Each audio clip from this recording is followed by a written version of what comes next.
Dans cette nouvelle partie de la vidéo, on va voir la possibilité de réaliser un plan comme je vous avais expliqué tout à l'heure. Il est tout à fait possible, avec ce que vous maîtrisez maintenant, de réaliser un plan totalement à l'échelle. Ici, je vais insérer une zone de dessin et on va simuler un plan très rapide et très simple.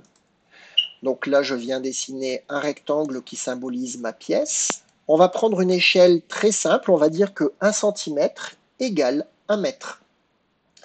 Donc ici, imaginons que j'ai une pièce de 8 mètres de large. Je vais venir taper dans le ruban format une largeur, donc ici 8 cm. Alors c'est peut-être un petit peu court pour notre démonstration 8 cm.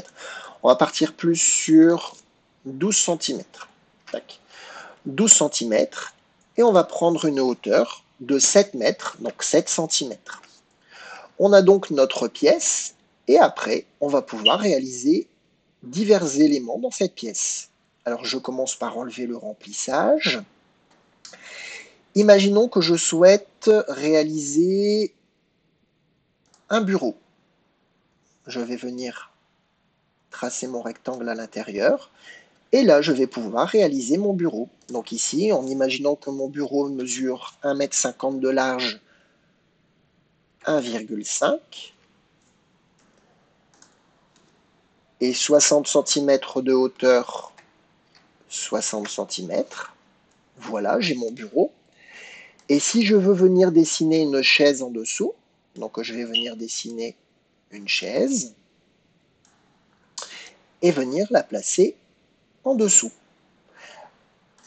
Alors, ma chaise, je vais la changer de couleur pour pouvoir mieux la visualiser. Donc, je vais dans remplissage, je viens lui changer la couleur. Je me rends compte ici que ma chaise est située au-dessus de ma table, ce qui n'est pas très logique. On va donc pouvoir utiliser les boutons avancer, reculer. Avancer, reculer va vous permettre de travailler en hauteur dans votre dessin. Et donc, vous devez imaginer vos objets comme des feuilles de papier.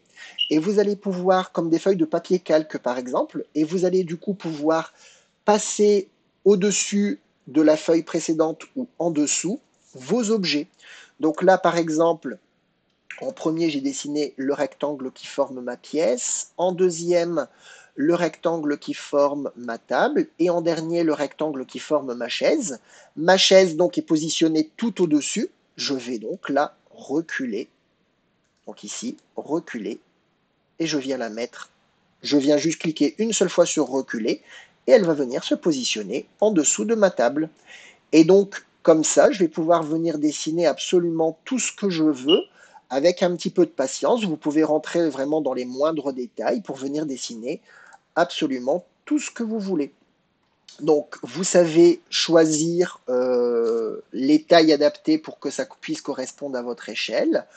Vous avez la possibilité de mettre au-dessus, mettre en dessous. Dernière petite chose, imaginons qu'en dessous de votre bureau, vous souhaitez venir mettre un rectangle, en imaginant que c'est un tapis de sol. Je viens dessiner mon rectangle par-dessus mon bureau et ma chaise. Je viens lui choisir une couleur. Et là, maintenant, si je veux mettre mon tapis de sol absolument derrière, plusieurs possibilités. Soit je le recule et je le recule plusieurs fois. Démonstration, je le recule une fois, il passe en dessous du bureau. Et si je le recule une seconde fois, il vient passer en dessous de la chaise. J'aurais pu aussi gagner du temps en venant ici, lui dire de le mettre complètement à l'arrière-plan. Donc mettre complètement à l'arrière-plan, ça va carrément le faire descendre au-dessous de toutes les piles d'objets. Et ici, donc il passe vraiment complètement en dessous de tous les autres objets qu'il pouvait y avoir. Dorénavant, vous savez comment faire un plan si jamais vous en avez besoin un jour et vous savez utiliser les tailles de vos objets pour mettre à l'échelle vos éléments dans votre plan.